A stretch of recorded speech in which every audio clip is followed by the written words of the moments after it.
And today I have one of the best people in the world. Can you tell us who you are? Anwar Salim, I'm the executive director of 8th Street, Main Street, over here in Northeast Washington, D.C. Okay, and can you tell us a little bit about yourself? Well, I guess basically I was born in the area, many years ago, a whole lot of years ago. I went from some black to gray hair real quick. Hey, it is what it is on that one. And when I was a kid, I guess we looked at 8th Street, and 8th Street was just vibrant, quarter. You can go down there and get anything you want, from jewelry to sports stuff to Chuck Levitt's, pawn stores. You want Botany 500 suits and Shopskin and all the rest. You can get all that stuff back then. Right. Anything you wanted, you can get. But then later on, the riots took place in 1968, and 8th Street, went to the pits, and Dr. King riots, and after that, it took a while for 8th Street for a rebirth. The banks redlined 8th Street. Many of the people who owned businesses took flight to the suburbs. At the same time, you had the invention of the malls, and many people began to go out to the malls, and so it left 8th Street basically hanging. And a lot of people who basically who frequent 8th Street or worked on 8th Street as guards or salespeople, they end up being a manager, end up owning those stores because the owners didn't want them. See, now I only thought, well, I'm not from D.C., but I thought that the riots was only like 14th Street. I didn't know it was 8th Street. No, as 8th Street was devastated, but one of the most beautiful things that happened out of it, although it was devastated, for the first time it gave black businesses to have a chance to really get involved in the economy, right? At a larger scale by owning a business, right? And you already had an area where you had a lot of teachers and people who work at Union Station and places like that, but now you get a chance to run a shoe store, clothing store, and you get a chance at the same time. Now you can afford the monies to send your kid to college, so you get a chance to really take part of the new economy back then. Yeah. Because I happened to stop one day because I needed some hair products. Went into the hair place. Just knew I was going to see some Chinese lady. And it was a black guy. And I was like, what? I said, do you own this? And he was like, yeah. I said, get out. I said, from now on, I don't care what it is. When I need it, I am going to come. Because I would rather give my money to black people, point blank, period, than give it to, I won't say the other people. But, well, I look at it this way. I have one of my guys that I mentored as my summer worker. He started WeBuyBlack.com, so you probably hear about that. And he's doing very well. He moved from D.C. to Atlanta.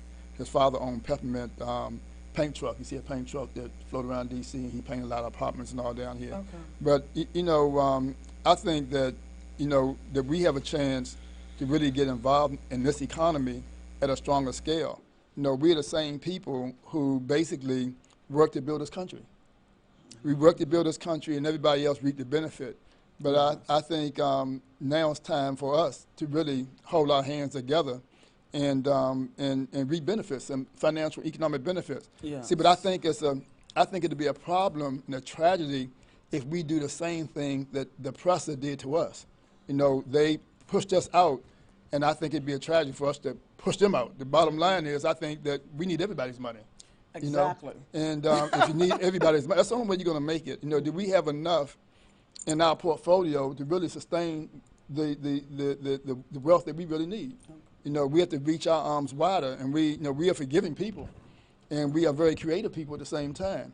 And most of the styles and the music and everything else, you look at it, the basis come from our spirit. Yes. And so why should we give it away by discriminating, when we should say, look, everything you have, to a certain degree, it's from our blood, sweat, and tears. To a certain degree, there's some relationship there somewhere. So we really have to find a way to hold hands, but at the same time be aware of the things that happen. That don't mean you have to hate anybody. We don't have to hate. We don't have to hate folks who hated us. We don't have to do that. But we can open our hearts because we have a lot of love in us. Right. And we have to find a way to reap the benefits from the whole. Right. Because you had your birthday party a couple of weeks ago in the Atlas. Well, really, Atlas Performing Arts Center. It really wasn't supposed to be a birthday party. You guys surprised me. It was supposed to have been a sponsorship party for those who really came together to really help make 8th Street See, now what it is. I didn't know that. Yeah. And I didn't even know I had been past it. I've walked through it. I've knocked on the door to see what they was doing any hiring, but I've never gone in. And it's a real nice place. Oh, it's nice. It's really nice. It's the neighborhood Kennedy Center.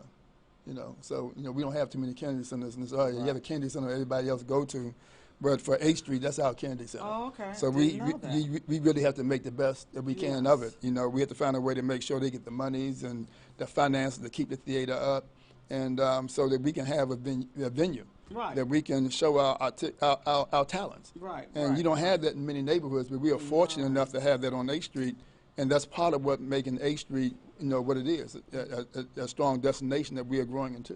Right. Okay, so you are doing something today. So can you tell us about what's going on today on 8th Street? Well, we have Art All Night just going on. It's about our 4th or 5th year, an Art All Night. It started basically in Shaw some years ago. Our venue basically has been the 8th Street Festival. That's what a lot of people know us from. I like that. We have started from a block party, and the next thing you know, we had about 500 people and 1,000 people, and next thing you know, we had 15,000 people. All of a sudden, you had 25 and 50,000 people. We reached up. We had 75 people that was coming through throughout the day. But now we have over 150,000 people that come to the 8th Street Festival. Wow. And people spend basically $6.1 million for that one day at the 8th Street Festival. You'd be surprised. $6.1 million is a lot of money to spend. The average person spends about $61. And that's not bad. The businesses triple. They double and triple and some quadruple their income for that day. Right. But we use the festival as a tool to really promote 8th Street. Right. And the growth that we have had. And the different restaurants and things of that nature. There you go. I mean, we have grown over, close to 200-300 businesses, new businesses on 8th Street, and we have hired or created over 3.6 thousand jobs, and that's huge. Okay, so now I'm gonna be the sad side. Where are these jobs? Because I myself have been through some places trying to get hired. So how can a person who wants a job, where can they get a job? Is it only for the food section? Is it only for the restaurant? I mean, how would people reach out to be able to get a job? When you look at the construction field, there's a lot of new buildings on 8th Street. If you look at the area, we have generated over $2.5 billion worth of new construction. So somebody had to work somewhere. Somebody had to get a job to lay those bricks and to pull those wires. And some of the people look like us. I'm not going to say all of them, but some of the people did look like us. So, we have to fight for those positions. We really do. So we really have to fight for those positions. But you look at a lot of your cooks on 8th Street, a lot of store owners now are still African American. You have your restaurant owners and your servers and all. Most of them are African American. Right. So a lot of those jobs, really, when you go in these buildings, you see people who look like us in a lot of these buildings. So, we have that skill. We are very friendly people, really. If you really leave us alone and not try to mess with our head and all, we're really friendly people. Mm-hmm. And people want to come into a business or establishment, and they want to be treated right. Oh, and I think we have that natural ability in us to treat people right. Right. As long as you don't drug us up and mistreat us and mess with our mind and all the rest, when we are sane, when we are treated right in a natural state, we are very good treating and well-known people. I know a few of the owners. I know the owners of Elroy. I did know the owners of Half Note. Then up towards Giant, there's what is it? Oh my God, I can't even think of it. Egg Roll, not egg. Anyway, I know a few of the owners. The guy who had the 12 Lounge, I don't know what happened to him. Oh, Bernard, he's coming back as a barbecue place, so he's going to open up a barbecue place across the street. Place? Not in the same spot, because one thing about, that's a whole nother story. When you take one of these buildings and you rehab them, and you really have to watch your leases, you have to watch your renewals, and you can go in there and you can put a whole lot of money in these buildings, and once you lose it because you don't follow the fine line in your contract. And so, and technically, he had another 10 years. Roof yes. And everything, and now he doesn't. And I'm like, what Technically, he had another 10 years on his lease, and when that time came, he missed a few days in saying, I want to stay here. And when he went to the owner said, no, you passed that deadline, and he wouldn't allow him to stay. He went to court, and the court said he had to honor that agreement. Okay. And so he missed it by a few days, and he had just put about a couple hundred more $1,000 in I that saw that. building. So we really have to. It's not just about doing business. We have to do our business, to do our due diligence when we sign these leases, to understand what these leases are saying, and when we have to really respond to certain Right. chapters in that lease in order to keep our business. Because when that time comes and they see they can get some more money, they're Right. going to push us out. And It's all business. It's all business. That's what it is. I We have to wish understand that. that there was a way, like you got the half note, and then you have the club that used to be on the corner. They did really nice brunches. That's been closed for what, a year or two now. Yes. And then half note, give it a 6 months to a year. So let's just say hypothetically, I wanted to start a business. How is there like a means to go through the procedures to maybe get that particular, that's the facility is too big for me, but for anybody that's out there, because to me, either A, the rent is too high, then you have to buy insurance for the place, then you have to have insurance for if anybody falls and hurt themselves. So there's so many things that you have to pay out. Is there any type of an H Street program to kind of help you if you wanted to? Well, really, when that time comes, you really should come see me. I'm You heard that. I'm the executive director of H Street Main Street, Okay. and that's what we're here to do, to provide business, technical assistance. You have to have a business plan. You really, really want to think things out before you go in business. Yes. And that's what it's all about, because you look at your rent, like you say, your insurance. You look at how much it costs for health care for your employees, how many Yes. employees you need, and all the rest.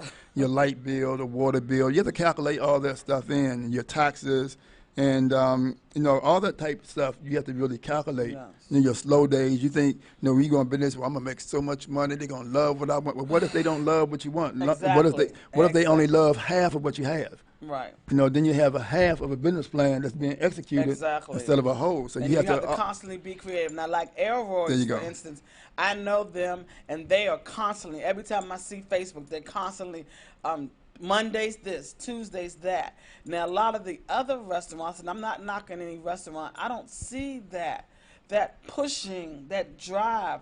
Is it because maybe, is there like a H Street app that maybe there's a listing of all the restaurants so you know what's going on Mondays? Well, we have our new website. We just did a new website and built one, and it's called www.hstreet.org, and we list all the businesses. We try to keep it up to date, but you have so many businesses coming in, it's hard, you know.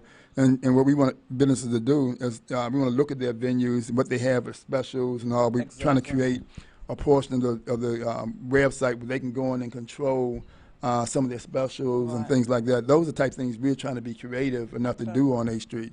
So we are very much entrenched in technology, and we want to grow. But you can be entrenched, but if your business is not there with you, it don't make a difference. So we have to find a way to get our businesses to our office and say, let's sit down, let's look at this, and let's do something different. Let's do something creative, because it's that those quarters, the business quarters, that have that creative edge, that have the technological edge, that's really going to draw the people. And that's what it's all about. All these young kids now, they are looking at their phone. Everything is being done by mobile apps.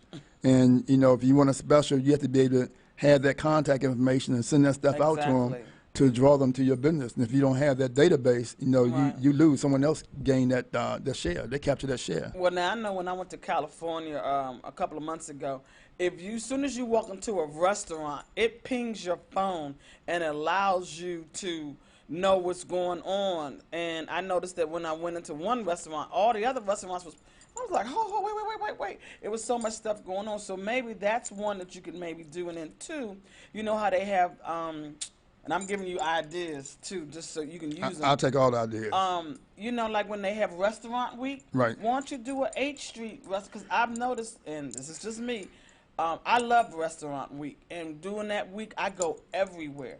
I didn't see anything on. Well, we do. We have we do have some things for Restaurant Week, and you also have another one getting ready to come up called Black Restaurant Week that they formulate. And I don't know if you know Farad Tate and a few other people. So they're really doing some things to really do that. And they also have the bar hops that they deal with. So you have the Runners Club and all that come to H Street. So these things. See, one thing about H Street we have to be aware of is that the neighbors, when they have these volunteer agreements, they don't want you to do anything when it comes to bar hops or anything like that. They don't want anything like that. So we have to be really creative in how we get the patrons or the residents to come out to different businesses from one to another. So Right. we have to be very careful with that because these volunteer agreements really prohibits you from doing a lot of creative things that other neighborhoods do. So we have to be really conscious of that. So do you feel that 8th Street is prohibited on a level of maybe Georgetown is not? Or are It all the areas the same? Pretty much. Matter of fact, Georgetown may have a little bit more leverage on what their bars can do versus 8th Street. Right. You know, when we first started, you know, we can just about do a lot of creative things. But when new residents come in, you know, they want to control what's happening in their quarter, not realizing or forgetting that they moved into an area Exactly, of a just- commercial district. Exactly. And the first thing they want to do is to hurt those Stop. businesses. You know, Right, look at and Ben's Chili Bowl is a real good example on the corner of 10th and 8th Street, where they really wanted to be creative and do some things upstairs. And they couldn't have any music. They couldn't have anything outside on certain days and all. And so that hurt their income. That hurt the draw that they could really have. So you wonder why Ben's upstairs is not as vibrant as it is on U Street. It's Right. because of those. It's because of those voluntary agreements. Those voluntary agreements really hurt these businesses. So you know, I like what the mayor did by establishing a nightlife and all the rest. But now you have to go back, and I think the city should look at some of these volunteer agreements and say, look, are they really legal? Can you really Exactly. enforce these things? Is it really hurting people chance to really make an income and, Right. and promote what DC is really all about, especially in the commercial neighborhood? Come on, sometimes I think this thing go a little bit too far. Well, just and I didn't mean to cut you off, but just like what was that? Florida and right there with Howard University, that particular building on the corner would play go-go music Right. every day, and then here comes the flavored people who come in and they want to change that. So yeah, they changed it for a minute, but. Do you see how the city came together on that? Right, the city came together, which I think is real nice. DC is known for go-go, and hip-hop is known for that. And see, but I guarantee you, if we played rock or hard rock, you know, the same people probably would have never opened up their doors to come outside. They probably been shaking in the rooms. But you know, some go-go is DC, and DC is go-go, and that's what really made DC. But to look at that, you know, we have Out All Night was going on tonight. Okay, yeah, And tell us about that. at the Starburst, you know, it's really a piece out of Louis Blanc in Paris, and you have it, you know, out all night throughout the country. Okay. But Shaw started it about 5 years ago. About 5 years ago, Shaw started Out All Night, and they had done pretty well with it. But since then, it's spread throughout the city, 8 other neighborhoods throughout the city. And 8th Street is one of those neighborhoods. And this year, we have about 15 venues on 8th Street, and there's a lot of venues taking place all across the city. But it's something that the mayor has adopted. Okay. She really loved it because we can really we have a lot of artists here in D.C. We have a lot of creators in D.C., and this gives them a chance to really show what they are all about. Right. You know, you have to find a way to really express yourself, to relieve some of that pain, to relieve some of that frustration, and so folks what you all about. So, and art is really extensive. You know, you can go from clothing to shoes to makeup to nails to haircuts. You can be creative in so many different venues. Spoken word. So, you know, we have go-go at the Starburst. Starburst. The Starburst is right by Heck and Jamal, that park they used to call K2 Park. Well, we didn't clean it up. We cleaned K2 Park up. So now we have tonight. But they used to call it K2 Park, but you know, that's where folks used to rest and just do their thing. But you know, we said we had to go over here and take this back, you know, from the folks who doing the illegal transactions over there, and we did.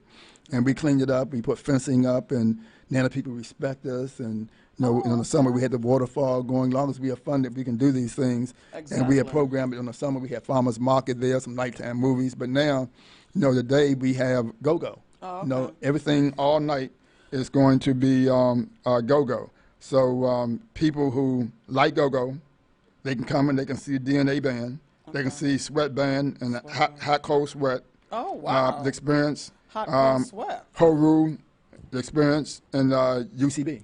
Okay. So UCB is going to close it out. And we're going from 7, so it's going on now, 7 until about 11, I think about 11:30, 10:30, 11:30, about 11:30. So and then we have other venues along 8th Street. The streetcar, you know, we have the streetcar on 8th Street now, and I think it's a good thing. You know, it was originally supposed to have gone to Southeast Washington, D.C. Some people just shake their head, but you have to understand that in this economy, a lot of us afford cars. Cars break down. Right. Gas money is high. You get $50 every time you park your car illegally. It's a minimum of $50. So you park in a loading zone, you don't get $100. You park in a bus zone, you may get $200. So, you know, all that stuff adds up. And normally it affects people like us more than anybody else. We have a tendency of violating, you know, things like that more because we take risks.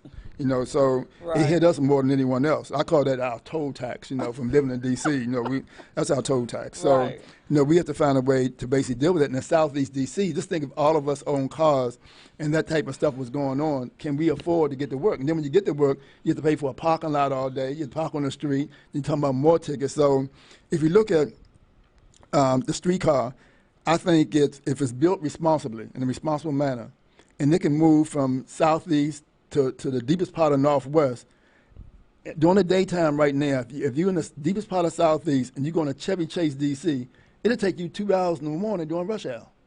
Am I right? It'll take you about 2 hours. If you know how to drive. No, I'm saying not if you drive. If Oh. if you take public transportation, it'll take you about 2 hours. So, but if you can't afford to drive because you still have to pay parking and all, these parking lots don't cost $25 a day and stuff like. I mean, we can afford that. And so, if you have a responsible system, you had a streetcar that can run from Southeast to that portion at half the time. It'll really benefit us. And plus, it's cleaner where you don't have to worry about a lot of smog and fog and messing with your sinuses and your head and all the rest of the stuff. It's a cleaner ride. So those are the type of things we have to begin to look at. Those type of things that really mess with our brain. And so, you know, we really have to look at that and say, do we need a cleaner system? So that's how I look at the streetcar system. So I look at it a lot differently than other people. And the streetcar on 8th Street really helped us with the new development. Okay. Because a lot of buildings, the giant we have down there, the new development at the 8th Street connection, we wouldn't have these developments. You know, Heck and Jamal wouldn't be under contract right now if it wasn't for the streetcar. So you look at things like that, you know, the streetcar helped bring about a new economy, a strong economy, because you had that easier transportation, move people a lot around a lot more. But what have I noticed on the streetcar? Females drive the streetcar more than anybody else. And why they drive the streetcar? Because they have strollers. They have babies. And it's it's easier to get on and off. You ain't got to close the stroller. You know, I get that. females drive the streetcar more than anything else. Now, on 8th Street, if you look at the service-oriented business like the dentists and the printing companies, females frequent those businesses more than anybody else. If you look at the retail, females frequent retail establishments more than anyone else. You know, we may go to the bars as guys and we'll drink, but, you know, we still need some of y'all. Get your hair cut. So if you look at females are a large part of the 8th Street economy. And so what we did this year, we decided to honor females in the streetcar. So we have a streetcar, and every other streetcar, we have all female performers on the streetcar tonight. So if you have time, you can go on 8th Street tonight, and we have all female performers tonight. And so, you know, we have Janone and Joy and Zoe, who's a hip hop. We have Devon Young, who's a guitarist. We have a lot of artists tonight who are playing on the streetcar. They're all female. Now, if you're a male, you're not doing no lead. You may be backing up a female, because that's what we should do sometimes. You know, we have to back y'all up. I have no problem with that. Yes. So we have to back y'all up because, Can you say that again for me? as males, we have to really back y'all up. I mean, because, you know, without you guys, we wouldn't be here. And I tell people that all the time. You know, y'all are our first teachers and all the rest. So, you know, we have to really, you know, honor y'all, and we have to take our time and do that. And so we're doing that tonight, and we're going to honor females and on the streetcar. At the Atlas Performing Arts Center, we have hip hop going on tonight, and that's a rap. We have rap going on tonight in the Grand Hall. In the lab, we have DC Lab shorts, films. You know, we have a lot going on tonight for All Night. We have about 15 venues. We have one at Duffy's Irish Pub, which we have. I like that. Yeah, I like that look. we have Jelly Roll Motors. They doing sets at the from 7 to 9 tonight at Duffy's Irish Pub. At Solid State Books, you have comedy, you know, throughout the night, which I think again is good. The Capitol Hill Yoga. You know, if you want to deal with a glow party where music and yoga and movement collides, you know, so those are the type of things we're doing. We have our gallery called Mahari's at 1311 8th Street, and they have a gallery there and showing some real nice work, local work. DC Framing, you have a guy over there called named Joseph Young. He grew up in the neighborhood, lived in the neighborhood, and he have his art and his photography. And he's saying, if H Street could talk. So you see a lot of what his expressions are all about and what he's seen and he's shot over the years, that you can look at pictures and you can see those pictures speak to you. In the H Street lot across at 1006 H Street, we have a silent party that's going on. Silent disco party. We have Eddie D. Douglas. Oh, the thing where they put the right. ear things. We have drumming. We have party vibes. We all types of stuff going on. Anthology, which is real nice, the new apartment building over at 625 H Street. You know, we have a lot of art over there. Guys selling guitars, the creative guitars. You have vocal bands. You have a cappella singers there, and a lot of get a chance to see the how diverse the arts community really is, and how creative our folks in this community really is. Okay, now I know that next week is H Street Day, right? That's my baby. Now, tell me I pretty much know the difference, but tell the people out here between what's going on tonight to what's going on next week. Well, the night is more of a night event. It's a night festival. It goes from 7 to 3 o'clock, or 7 to 2 o'clock in our case, along the quarter. So everything is at night, and we try to bring folks out in the light, in the dark, and turn the lights on in the dark. And we really try to make it happen. Now, so, are the streets blocked off today? The streets are not blocked off today. Okay. It's from, most of the venues are indoors except for the Starburst and 1006 H Street. Okay. Those are the two outdoor venues, but everything else is on the inside. But now H Street it will be. H Street Festival, everything is outdoors, free to the public. It's basically about 11 blocks long from 3rd Street to 14th Street. Again, you have over 150,000 people. We have 14 stages. Right. And you name it. I mean, the New Soul Searchers, L.A. Young. L.A. Young is a phenomenal talent. She sings and sounds just like Phyllis Hyman. Wow. And believe me, she's going to turn that stage out. Oh, yes. This Saturday coming up. So, you have Kim and Scooby who are going to perform. So, again, you have a lot of great artists from D.C. who have their talent that we have to really stand up and honor, those expressions. Yeah, because I've gone to the H Street. I know last year you all had to change it because of the hurricane. And there was no hurricane. Praise the Lord. I know it was we chose hurricane. We chose a good day. We chose a good day. It worked out good for me because I had stuff to do. We really should have called the festival in October. We should have changed the name to Oktoberfest because we sold a whole lot of beer. Oh, my God. We sold. I said, boy, I didn't know people drink this much in October. They don't drink that much in September. Maybe it's too hot out there. October, they down some. October is better. Like the end of September, the more you push it a little closer to October, because I know one year it was so hot. I was like, for real, I didn't even go. I did a few places and I went to Elroy's and I just sat. Because it's too hot. What about when we had our only rain about 3-4 years ago, and I looked up and I think the Blackbirds was playing on the stage, and I'm like, people just standing all outside in the rain. I said, these people not going home, man. I'm not doing that. I thought we was gonna close the festival down early. These folks were standing up in the rain. They still selling clothes and all the other music still playing. I'm like, man, this is something else. If you're a true vendor or you're a true seller or you're about making that money, you have to withstand the elements. Yeah, as simple as that. You have to withstand the elements. And one thing that we can say that on H Street, that vendors come out and they never complain about the cost. They never complain that they can't make money. So with 150,000 people out there, if you don't make money, I'm gonna say it this way: it's your fault. Right. You bought the wrong product. Something was wrong. You must have bought something out there that you wanted and nobody else did. Right, and I like one thing. A lot of the vendors now have Cash App, so that makes it even quicker. How much? Ding, send it. Bam, I'm done. That's right. I love that. So okay, you have about 10 more minutes.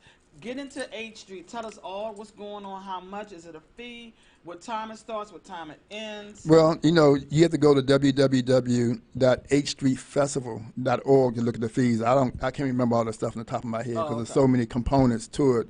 We have the H Street fees, we have sponsorship fees, then we have the vendors and non-food vendors fee and so forth. So I can't remember all of this. Okay. But the bottom line is, you spend your money, you're gonna make some money. So do you have to pay to get onto H Street? You have to pay to play. The city charges us about $180,000. in fees. The police department costs us Lord.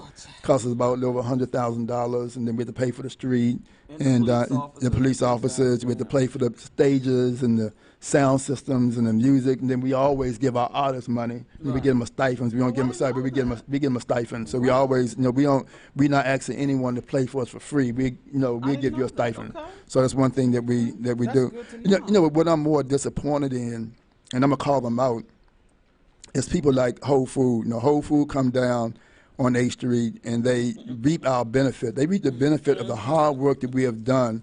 And they say they want to come back to the neighborhood and they want to give back to the neighborhood. But when it come time for the festival and large event, they don't give us nothing. Listen to me, they don't give us a dime. They don't sponsor, they don't do nothing. They don't call on their vendors to come out to support what we are doing. And I think it's a shame. One year they offered us $500, we gave it back. So, my mother always told me, honor the womb that bore you. Right. When somebody builds something up and they put it out there for you, respect them.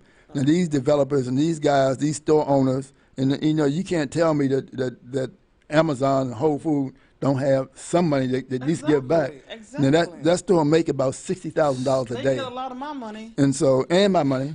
And we can't get them to support a festival like 8th Street. That's crazy. And it's really sad. Well, you hear that people who go to Whole Foods. And the same thing with Starbucks. Starbucks claim that they really support the community. They support Gallaudet, and we spend a lot of money on Starbucks. And I'm gonna tell you what happened with Starbucks a few years ago.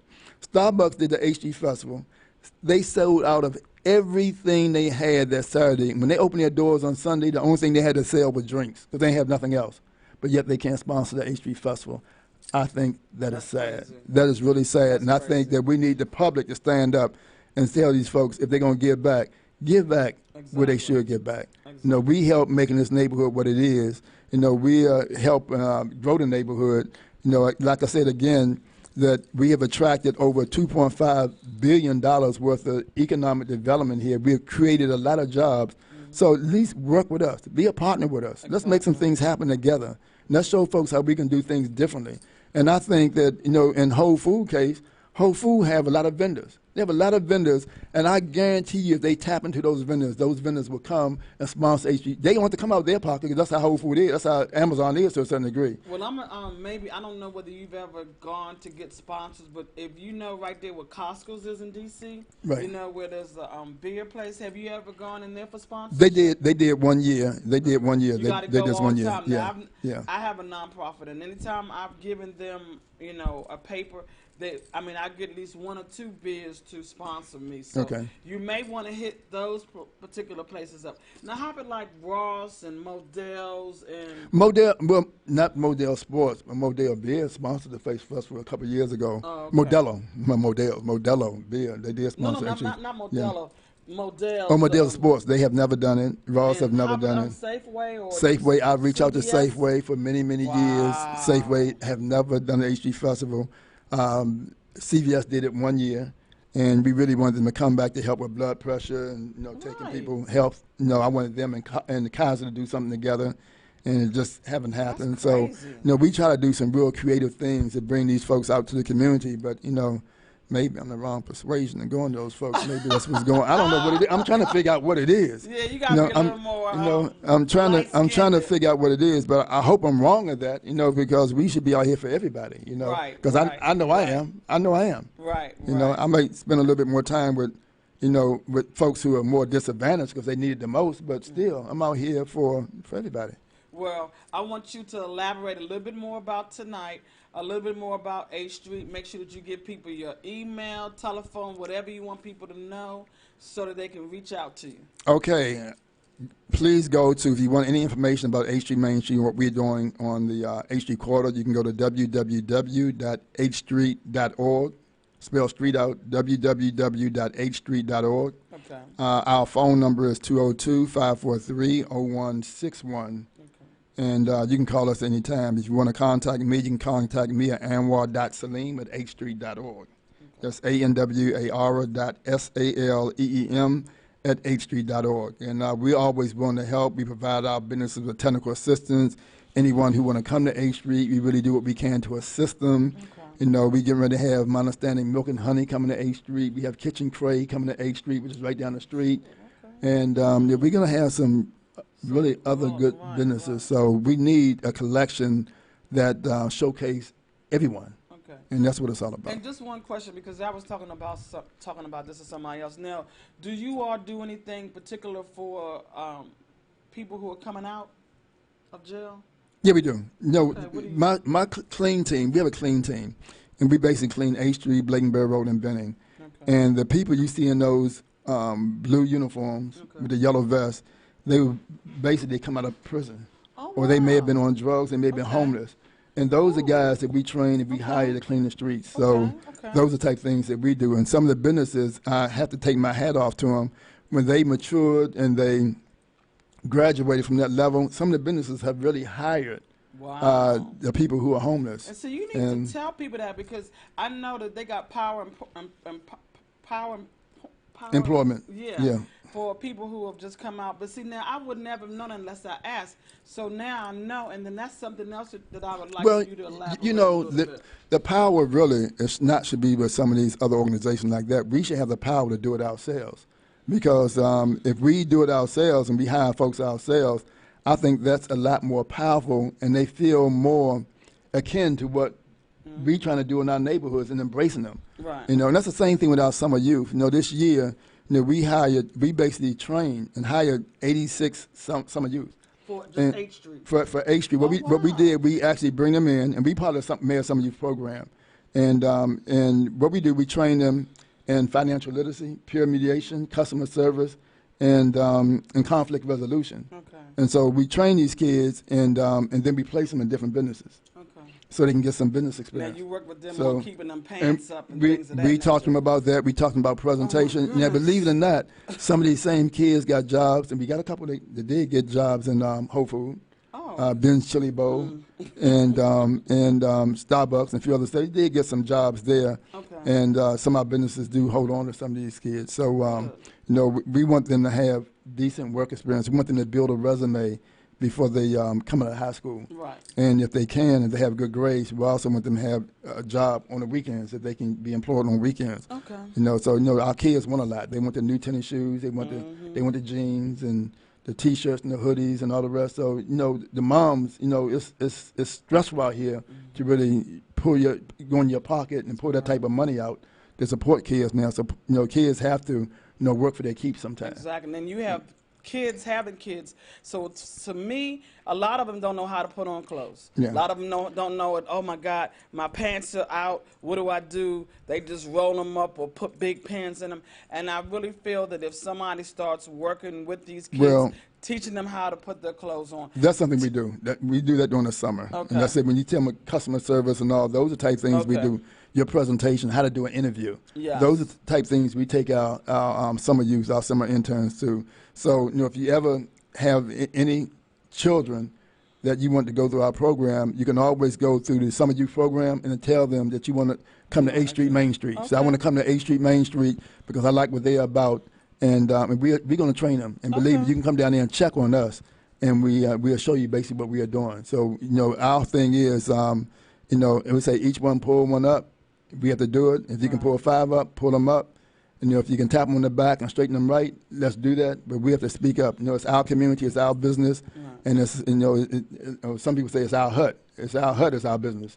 So we have to find a way to embrace our kids because they are our future, and sooner or later they're going to take the reign and take us to another level. When they're not, they're going to be there doing it. Well, I've learned a lot today. I really appreciate you coming and giving me your time. I know you have to get back to 8th Street. I just want to let everybody know that if they have a business or you thinking about doing a business or you would just like to just try yourself out on my radio show, Late Night Whispers, you can find me on Facebook, Twitter, Instagram. My number is 202-510-2199. LateNightWhispers@gmail.com. I'm Coco, and I appreciate you coming today. And have a good night, everybody. Mwah. Thank you.